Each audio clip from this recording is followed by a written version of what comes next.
पिछले कुछ दिनों से ये चार चीजें न्यूज में बार बार सुनने को मिल रही हैं। Middle east conflict, oil prices का स्पाइक, इंडियन रुपी की वीकनेस और स्टॉक मार्केट में वॉलेटिलिटी। और इन चारों का इंडियन मार्केट में इम्पैक्ट भी क्लियरली दिख रहा है। सेंसेक्स, निफ्टी गिर रहे हैं, मिड कैप और स्मॉल कैप स्टॉक्स में काफी शार्प गिरावट आई है और एफआईआईज भी दबा के सेलिंग कर रहे हैं। अब नेचुरली हर किसी के माइंड में एक ही क्वेश्चन चल रहा है, क्या ये सिर्फ शुरुआत है? क्या मार्केट अभी और गिर सकती है? या फिर एक पॉसिबिलिटी ये भी है कि जो सबसे बुरा सिनेरियो था, मार्केट उसे ऑलरेडी प्राइस इन कर चुकी है, मतलब बुरा टाइम गुजर चुका। और अगर ऐसा सच में है तो जो पैनिक आज हमें दिख रहा है वही एक्चुअल में लॉन्ग टर्म इन्वेस्टर्स के लिए एक अपॉर्चुनिटी भी बन सकता है। तो आज की इस वीडियो में हम एग्जैक्टली इसी क्वेश्चन को डिकोड करने वाले हैं।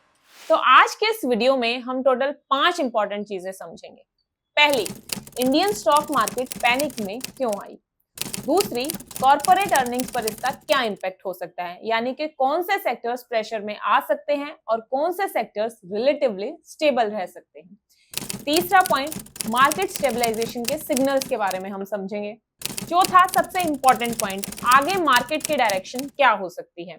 और फिर एंड में हम ये भी डिस्कस करेंगे कि ऐसे एनवायरनमेंट में एक लॉन्ग टर्म इन्वेस्टर को स्ट्रेटेजी क्या रखनी चाहिए। अब सबसे पहले उस बेसिक सवाल पर आते हैं जो सब लोग पूछ रहे हैं, क्या सिर्फ एक वॉर की न्यूज से मार्केट इतनी गिर गई?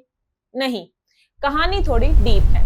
मिडिल ईस्ट में जो आग लगी है उसने इंडियन इकोनॉमी को एक साथ 3 मेजर शॉक्स दिए हैं और जब इकोनॉमी को बैक टू बैक इतने शॉक्स लगते हैं तो मार्केट ऐसे ही रिएक्ट करती है जैसे अभी कर रही है। तो अब समझते हैं कि ये 3 शॉक्स कौन से हैं। सबसे पहला शॉक आया ऑयल मार्केट से। कॉन्फ्लिक्ट के पीक पर ब्रेंट क्रूड $120 पर बैरल के ऊपर चला गया था, यानी कि कुछ ही दिनों में ये 25% जंप कर गया। अब आप सोच रहे होंगे, भाई 25% ऑयल बढ़ा तो क्या हुआ? देखो, आरबीआई का ना एक बहुत ही सिंपल सा एस्टिमेट है। अगर क्रूड ऑयल सिर्फ 10% बढ़ता है ना तो इंडिया की इन्फ्लेशन यानी कि महंगाई 0.30% तक उछल सकती है और हमारी जीडीपी ग्रोथ स्लो हो जाती है। अब यहाँ पर तो ऑयल सीधा ही 25% जंप कर गया, मतलब के डबल झटका लगा। इन्वेस्टर्स को समझ आ गया कि अब महंगाई बढ़ेगी और ग्रोथ स्लो हो जाएगी, इसलिए सबने सेल बटन दबा दिया और मार्केट में ऐसे पैनिक शुरू हो गया। लेकिन ये कहानी सिर्फ ऑयल पर ही खत्म नहीं होती। इस क्राइसिस का शॉक नंबर 2 आता है फिर, जो कि है ग्लोबल सप्लाई चेन। सिंपल भाषा में अगर मैं आपको समझाऊं तो मिडिल ईस्ट ना सिर्फ ऑयल प्रोड्यूस नहीं करता, बल्कि दुनिया का सबसे बड़ा शिपिंग रूट भी है। दुनिया का लगभग 20% ऑयल एक बहुत ही पतले रास्ते से गुजरता है, जिसे स्ट्रेट ऑफ हॉर्मज बोलते हैं। अब इमेजिन करो, अगर वहां पर वॉर हो जाए तो शिप्स वहां से निकल ही नहीं पाएंगे। उन्हें लंबा रास्ता लेना पड़ेगा, जिसकी वजह से डिलीवरीज लेट होंगी और इंश्योरेंस का खर्चा भी बढ़ जाएगा। और जब ग्लोबल सप्लाई चेन्स ऐसे डिस्टर्ब हो जाती हैं तो इसका सीधा इम्पैक्ट इंडियन कंपनीज पर भी पड़ता ही है। अब आप बोलोगे, भाई इससे इंडियन कंपनीज को क्या फर्क पड़ेगा? तो देखो, फर्क पड़ेगा, खासकर उन इंडस्ट्रीज पर जो बाहर से रॉ मटेरियल्स मंगवाती हैं, जैसे कि ऑटोमोबाइल कंपनीज हो गई, इलेक्ट्रॉनिक मैन्युफैक्चरर्स हो गई, देन केमिकल कंपनीज और कैपिटल गुड्स बनाने वाली कंपनीज हो गई। देखो, जब शिपिंग महंगी हो जाती है ना या फिर डिलीवरीज डिले होने लगती हैं तो कंपनीज के लिए सामान मंगवाना महंगा पड़ता है। अब ऐसे सिचुएशन में फिर इन कंपनीज के पास 2 ही ऑप्शंस बचते हैं, या तो वो अपना प्रॉफिट थोड़ा कम कर लें जो इन्वेस्टर्स को पसंद नहीं आएगा, या फिर वो अपने प्रोडक्ट्स का प्राइस बढ़ा दें जो कस्टमर्स को पसंद नहीं आएगा। दोनों ही सिचुएशंस में कंपनी की अर्निंग्स इफेक्ट होती हैं और जब अर्निंग्स पर इफेक्ट पड़ता है तब मार्केट में वो लाल रंग यानी कि वो रेड सिग्नल दिखना शुरू हो जाता है, जो आप लोग आज सब अपने पोर्टफोलियो में भी देख रहे हो। अब तीसरा शॉक जिसकी वजह से मार्केट गिरी वो था करेंसी का pressure. Indian rupee record levels तक गिर गया, लगभग 92.3 पर डॉलर के पास। अब रुपी गिरने के 3 मेन फैक्टर्स हैं, थोड़ा ध्यान से समझना। पहला फैक्टर है ऑयल बिल। देखो, जब भी तेल महंगा होता है तो इंडिया को वही तेल खरीदने के लिए पहले से कहीं ज्यादा डॉलर्स देने पड़ते हैं। जब डॉलर की डिमांड बढ़ती है तो रुपी अपने आप कमजोर होने लगता है। दूसरा फैक्टर है एफआईआईज की बाइंग सेलिंग। ये सबसे बड़ा ट्रिगर है। इस साल के शुरुआती महीनों में ही फॉरेन इन्वेस्टर्स ने इंडियन मार्केट से करीब 94,000 करोड़ रुपए से ज्यादा का माल निकाल लिया, यानी कि सेलिंग की। अब जब भी फॉरेन इन्वेस्टर्स अपना शेयर बेचते हैं तो उन्हें बदले में मिलते हैं रुपीज, लेकिन उन्हें तो अपने देश में डॉलर्स लेकर जाने हैं, तो वो मार्केट में रुपी बेचकर डॉलर खरीदते हैं। जिससे कि रुपये पर और ज्यादा प्रेशर बढ़ जाता है। और तीसरा फैक्टर है इन्फ्लेशन लूप। देखो, हमारा आधा देश इंपोर्ट्स पर चलता है, चाहे वो इलेक्ट्रॉनिक्स हो या मशीन्स। तो जब रुपये गिरता है तो हर एक चीज जो हम बाहर से मंगवा रहे हैं वो रातों रात महंगी हो जाती है, जिससे कि इन्फ्लेशन बढ़ जाती है। अब कंबाइंड रिस्क की वजह से इन्वेस्टर्स पैनिक में आ जाते हैं। उन्हें लगता है कि इंडियन इकोनॉमी थोड़ी अब अनस्टेबल हो रही है और इसी वजह से मार्केट गिरनी शुरू हो जाती है। अब जो ये तीनों रिस्क हमने डिस्कस किए, इन तीनों का कंबाइंड इफेक्ट हमें स्टॉक मार्केट में देखने को मिलता है, जिसकी वजह से इन्वेस्टर्स पैनिक में आ जाते हैं। उन्हें लगता है कि इंडिया की इकोनॉमी अब थोड़ी अनस्टेबल हो गई है और इसी वजह से स्टॉक मार्केट गिरनी शुरू हो जाती है। अब अगर आपको मेरी किसी भी वीडियो का सारा डेटा एक ही जगह कंपाइल चाहिए एक पीडीएफ फॉर्म में फ्यूचर यूज के लिए, प्लस मार्केट से रिलेटेड कुछ और इंटरेस्टिंग और एक्सक्लूसिव डेटा चाहिए, तो इसके लिए आप मेरे चैनल पर जाकर ज्वाइन बटन पर क्लिक करके लेवल 1 मेंबरशिप ज्वाइन कर सकते हो, जो वेलकम नाम से है। इसमें मैं बहुत सारी पीडीएफ्स ऑलरेडी अपलोड कर चुकी हूँ, उनमें से कुछ के स्नैपशॉट्स अभी आपको स्क्रीन पर शो भी हो रहे होंगे। इसके अलावा एक लेवल 2 मेंबरशिप भी है मोस्ट वेलकम नाम से, जिसमें आपको पीडीएफ्स के साथ साथ every month member only videos भी मिलेंगी। तो आप अपने हिसाब से अगर चाहो तो कोई भी मेंबरशिप ज्वाइन कर सकते हो। अब चलते हैं अपने सेकंड मेन पॉइंट पर और ये समझते हैं कि क्या कॉर्पोरेट इंडिया ये शॉक एब्जॉर्ब कर पाएगा, यानी कि डिफरेंट इंडस्ट्रीज पर इसका क्या इम्पैक्ट पड़ने वाला है। तो देखो, इसके लिए ना एक इम्पोर्टेंट सवाल समझना जरूरी है कि अगर ऑयल प्राइसेस बढ़ रहे हैं, सप्लाई चेन्स डिस्टर्ब हो रही हैं और रुपये वीक हो रहा है, तो इसका इम्पैक्ट क्या कंपनीज की अर्निंग्स पर पड़ेगा? क्योंकि रूल सिंपल है, स्टॉक मार्केट शॉर्ट टर्म में न्यूज पर चलती है, लेकिन लॉन्ग टर्म में सिर्फ अर्निंग्स यानी कि प्रॉफिट पर। अगर कंपनी कमाएगी तो ही स्टॉक्स बढ़ेंगे। लेकिन क्या कॉर्पोरेट इंडिया इस ट्रिपल शॉक को जो हमने अभी डिस्कस किए, वो 3 शॉक फर्स्ट पॉइंट में, क्या इन तीनों शॉक्स को कॉर्पोरेट इंडिया झेल पाएगी, वो समझना है। देखो, ये कन्फ्लिक्ट शुरू होने से पहले ना मार्केट का माहौल थोड़ा ठीक हो रहा था। एक्सपर्ट्स और एनालिस्ट काफी पॉजिटिव थे और एक्सपेक्ट कर रहे थे कि FY 2027 में ना अर्निंग्स 15% की रेट से तो बढ़ ही जाएंगी। लेकिन इस कन्फ्लिक्ट के बाद ना एक नया रिस्क आ गया है, जो कि है स्टैगफ्लेशन का। देखो, स्टैगफ्लेशन एक ऐसी सिचुएशन होती है जब खर्चा तो बढ़ता है लेकिन कमाई रुक जाती है। मतलब इन्फ्लेशन बढ़ रही है लेकिन ग्रोथ जो है ना वो बहुत स्लो हो जाती है। अब ये सिचुएशन ना कंपनीज के लिए काफी मुश्किल हो जाती है, क्योंकि ऐसे में रॉ मटेरियल्स उनके लिए महंगे हो जाते हैं। लोग महंगाई की वजह से खर्चा भी कम करते हैं, जिससे प्रोडक्ट्स की डिमांड गिर जाती है और साथ ही बैंक्स भी ना अपना इंटरेस्ट रेट बढ़ा देते हैं, जिससे लोन्स भी महंगे हो जाते हैं। अब इन सब फैक्टर्स की वजह से ना कंपनीज के प्रॉफिट मार्जिन्स पर असर पड़ता है। लेकिन यहाँ पर एक इम्पॉर्टेंट बात समझनी और जरूरी है कि ये इम्पैक्ट हर सेक्टर पर सेम नहीं होता। कुछ सेक्टर्स हैं जैसे कि ऑटोमोबाइल्स, कैपिटल गुड्स और केमिकल्स, इनका कच्चा माल यानी कि जो रॉ मटेरियल है वो डायरेक्टली ऑयल और ग्लोबल शिपिंग से लिंक्ड होता है, तो इनके मार्जिन्स पर प्रेशर थोड़ा ज्यादा आता है। लेकिन कुछ सेक्टर्स ऐसे हैं जो रिलेटिवली स्टेबल रहते हैं, जैसे कि फार्मा सेक्टर और कंजप्शन सेक्टर हो गए। इनकी डिमांड स्टेबल रहती है चाहे दुनिया में कुछ भी हो जाए। तो अगर आप लॉन्ग टर्म इन्वेस्टर हो तो आपको बस ये देखना है कि आपके पैसे कौन से सेक्टर में इन्वेस्टेड हैं। अब चलते हैं अपने नेक्स्ट मेन पॉइंट पर, पॉइंट नंबर 3, कि क्या मार्केट में स्टेबलाइजेशन के सिग्नल्स आ रहे हैं।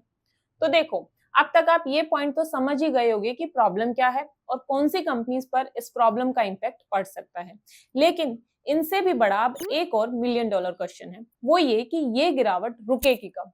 तो देखो, मार्केट ना कभी भी चिल्ला चिल्ला कर नहीं बोलती कि मैं अब नहीं गिरूंगी। वो ना बस आपको छोटे छोटे हिंट्स देती है और ऐसी ही 4 हिंट्स अभी मार्केट दे रही है। सबसे पहला हिंट हमें मिल रहा है ऑयल मार्केट से। जब कॉन्फ्लिक्ट अपने पीक पर थी तब ब्रेंट क्रूड ऑयल का प्राइस $120 पर बैरल के ऊपर चला गया था। मतलब मार्केट को लग रहा था कि सिचुएशन काफी सीरियस हो सकती है और ऑयल सप्लाई डिस्टर्ब हो सकती है। लेकिन उसके बाद ऑयल प्राइसेस नीचे आए और लगभग 95 से $100 पर बैरल के आसपास सेटल होने लगे। अब सवाल यह है कि ऐसा क्यों हुआ। इसके पीछे ना कुछ इंपॉर्टेंट चीजें थी, अब वो समझते हैं। देखो, एक तो ना यूएस की तरफ से सिग्नल्स आए कि मिलिट्री ऑपरेशंस एक्सपेक्टेशन से फास्ट प्रोग्रेस कर रहे हैं और अगर सिचुएशन थोड़ी कूल डाउन होती है तो ऑयल पर जो सैंक्शंस लगे हैं उन्हें भी थोड़ा रिलैक्स किया जा सकता है। इसके अलावा एक और चीज ने मार्केट को थोड़ा कंफर्ट देने की कोशिश की। ये डिस्कशन चल रहा है कि स्ट्रेट ऑफ हॉर्मज से जो ऑयल टैंकर्स पास होते हैं उन्हें यूएस नेवी एस्कॉर्ट दे सकती है। अगर मैं आपको और सिंपल भाषा में समझाऊं तो मार्केट का सबसे बड़ा डर ये था कि ऑयल सप्लाई कंप्लीटली डिसरप्ट हो सकती है। लेकिन जब ये सिग्नल्स आए कि सप्लाई चेन इतनी बुरी तरह इफेक्ट नहीं होगी तो वर्स्ट केस सिनेरियो का फियर थोड़ा कम हो गया और इसी वजह से ऑयल प्राइसेस भी नीचे आने लगे। दूसरा सिग्नल जो मार्केट दे रही है वो है वॉलेटिलिटी से रिलेटेड। इंडिया का जो वॉलेटिलिटी इंडेक्स है VIX, जो मार्केट के वॉलेटिलिटी को मेजर करता है, वो पैनिक के बाद से लगभग 10% गिरकर 21.52% पर आ गया। देखो सिंपल सी बात है, जब मार्केट में बहुत डर होता है तो VIX ऊपर चला जाता है, और जब पैनिक थोड़ा ठंडा पड़ने लगता है तो VIX नीचे आ जाता है। हिस्ट्री भी यही बताती है कि जब पैनिक स्पाइक के बाद VIX तेजी से गिरता है तो अक्सर इसका मतलब होता है कि मार्केट धीरे धीरे स्टेबल हो रही है। फिर इसके बाद तीसरी हिंट जो मार्केट दे रही है वो है डोमेस्टिक इंस्टीट्यूशनल इन्वेस्टर्स का बिहेवियर। जब FIIs सेलिंग कर रहे हैं तब DIIs मार्केट को सपोर्ट कर रहे हैं। मार्च महीने में DIIs ने 60,000 करोड़ की बाइंग की है, जबकि FIIs ने 46,000 करोड़ की सेलिंग की है। तो SIPs का इनफ्लो और डोमेस्टिक मनी मार्केट को नीचे गिरने से काफी हद तक कुशन दे रही है। अब चलते हैं अपने नेक्स्ट पॉइंट पर, पॉइंट नंबर 4 पर, कि आगे मार्केट की डायरेक्शन क्या हो सकती है। क्योंकि ऑनेस्टली मार्केट का फ्यूचर काफी हद तक जियोपॉलिटिकल सिचुएशन पर डिपेंड करेगा। अभी ना इस केस में यहाँ पर दो सिनेरियोस बन रहे हैं। पहला सिनेरियो थोड़ा पॉजिटिव है। देखो, अगर डिप्लोमेटिक प्रेशर और इंटरनेशनल मीडिएशन की वजह से स्ट्रेट ऑफ हॉर्मुज़ जैसे इंपॉर्टेंट शिपिंग रूट्स जल्दी से रीओपन हो जाते हैं तो ऑयल सप्लाई की जो ये टेंशन है वो धीरे धीरे कम हो सकती है, और ऐसे केसेस में ऑयल प्राइसेस भी ना वापस से $80 to $85 पर बैरल की रेंज में आ सकते हैं। अब अगर ऐसा होता है तो इन्फ्लेशन का शॉक टेम्पररी रहेगा और कंपनीज की अर्निंग्स ग्रोथ बस थोड़े टाइम के लिए ही स्लो होंगी, रिवर्स नहीं होंगी। इस सिचुएशन में इक्विटी मार्केट करंट लेवल्स के आसपास स्टेबल हो सकती है। अब जो दूसरा सिनेरियो है ना वो थोड़ा टफ बनता है। देखो, अगर कॉन्फ्लिक्ट लंबा खिंच गया और शिपिंग रूट्स पर डिसरप्शन कई मंथ्स तक चलता रहा तो ऑयल मार्केट्स टाइट रह सकती हैं। फिर गवर्नमेंट को फ्यूल प्राइसेस बढ़ाने पड़ सकते हैं और सेंट्रल बैंक्स को इन्फ्लेशन कंट्रोल करने के लिए इंटरेस्ट रेट्स भी हाई रखने पड़ सकते हैं। इस एनवायरनमेंट में जो निफ्टी कंपनीज हैं उनकी FY 2027 की जो अर्निंग्स ग्रोथ है वो काफी स्लो हो सकती है, शायद लो सिंगल डिजिट तक। लेकिन अब इसमें भी एक और इंटरेस्टिंग बात है, अगर ये नेगेटिव सिनेरियो भी हो जाता है तब भी करंट लेवल से डाउनसाइड बहुत डीप नहीं लग रही। वैल्यूएशन मॉडल्स के हिसाब से रफली 7% के आसपास डाउनसाइड एस्टिमेट किया जा रहा है, जब तक कोई भी बिल्कुल अनएक्सपेक्टेड बड़ा मैक्रो शॉक ना आ जाए। अब आता है हमारा लास्ट पॉइंट, पॉइंट नंबर 5, जो कि सबसे इंपॉर्टेंट है कि हम सब इन्वेस्टर्स को अब आगे क्या करना चाहिए। देखो, जब चारों तरफ से नेगेटिव न्यूज आती है ना तो थोड़ा सा डर लगना नेचुरल है, लेकिन हिस्ट्री उठाकर देख लो, जियोपॉलिटिकल क्राइसिस की वजह से जब जब मार्केट गिरी है वो गिरावट हमेशा शॉर्ट टर्म होती है, लेकिन इंडिया की ग्रोथ स्टोरी लॉन्ग टर्म है। अगर इंडिया की ब्रॉडर पिक्चर आप देखोगे तो डोमेस्टिक ग्रोथ इंजन अभी भी काफी स्ट्रॉन्ग दिख रहा है और गवर्नमेंट की इंफ्रास्ट्रक्चर स्पेंडिंग कंटिन्यूअस है। तो स्ट्रेटेजी क्या होनी चाहिए हम इन्वेस्टर्स की? इसके लिए दो वर्ड्स याद रखो, पेशेंस और प्लानिंग। सबसे पहली गलती जो लोग करते हैं वो है बॉटम गेस करना। किसी को नहीं पता कि निफ्टी कहाँ रुकेगा, इसलिए सबसे प्रैक्टिकल अप्रोच है कि धीरे धीरे इन्वेस्ट करना, एकदम से सारा पैसा मार्केट में नहीं डालना है। देखो, अगले 3 से 6 महीने के लिए एक फेस्ड मैनर में प्लानिंग करके इन्वेस्ट करो। इससे क्या होगा कि अगर मार्केट और गिरती है तो आपको सस्ते में और शेयर्स मिलेंगे, और अगर मार्केट बढ़ भी गई तो आप जो अपना मूव है वो मिस नहीं करोगे। बिल्कुल सिंपल आइडिया है। इसके बाद अब अगर मैं सेक्टर एलोकेशन की बात करूं तो ये कहावत तो आपने सुनी ही होगी, जब समुंदर में तूफान हो तो बड़ी शिप में रहना ज्यादा सेफ होता है। इसलिए लार्ज कैप्स पर फोकस करो। इनकी बैलेंस शीट स्ट्रॉन्ग होती है, अर्निंग्स जो विजिबिलिटी है वो बेटर होती है, और इंस्टीट्यूशंस की ओनरशिप्स भी ज्यादा होती है, इसलिए ऐसी वोलेटाइल सिचुएशन में ये कंपैरेटिवली ज्यादा स्टेबल रहती है। इसके अलावा एक और इम्पोर्टेंट चीज ध्यान रखना, ऐसे बिजनेसेस से थोड़ा दूर रहो जिनका प्रॉफिट पूरी तरह से ऑयल या कमोडिटी प्राइसेस पर टिका हुआ है, क्योंकि जब तक तेल शांत नहीं होता, यानी कि तेल के प्राइसेस स्टेबल नहीं होते, तब तक यहाँ ऐसे ही वॉलेटिलिटी देखने को मिल सकती है। अब अगर मैं यहाँ पर इस वीडियो को कंक्लूड करूँ तो इस शॉर्ट टर्म वॉलेटिलिटी के बीच में एक चीज आप सबको याद रखना बहुत जरूरी है। देखो, इंडिया की लॉन्ग टर्म स्टोरी अभी भी बहुत स्ट्रॉन्ग है। जियोपॉलिटिकल टेंशंस है ना वो टेम्पररी हो सकती हैं, लेकिन इकोनॉमिक फंडामेंटल्स इतनी जल्दी चेंज नहीं होते। पिछले कुछ सालों में इंडिया ने अपनी ग्लोबल इकोनॉमिक पोजीशन पर काफी काम किया है, जिससे इकोनॉमी काफी स्ट्रेंथन हो चुकी है। अगर आप इस प्रेजेंट सिचुएशन को थोड़ा जूम आउट करके देखोगे तो आपको समझ आएगा कि जो करंट मार्केट करेक्शन है वो ज्यादातर एक्सटर्नल जियोपॉलिटिकल शॉक की वजह से है, ना कि इंडिया के डोमेस्टिक फंडामेंटल्स में किसी बड़ी प्रॉब्लम की वजह से। तो ये थी मेरी आज की वीडियो, जिसमें मैंने प्रेजेंट मार्केट सिचुएशन के बारे में बिल्कुल डिटेल में डिस्कस किया। अगर आपको स्टिल कोई और डाउट है तो आप मुझसे कमेंट्स में पूछ सकते हो, या फिर मेरे टेलीग्राम चैनल पर भी अपने डाउट्स पूछ सकते हो। Thank you so much for watching. See you guys in next video. Till then, happy investing.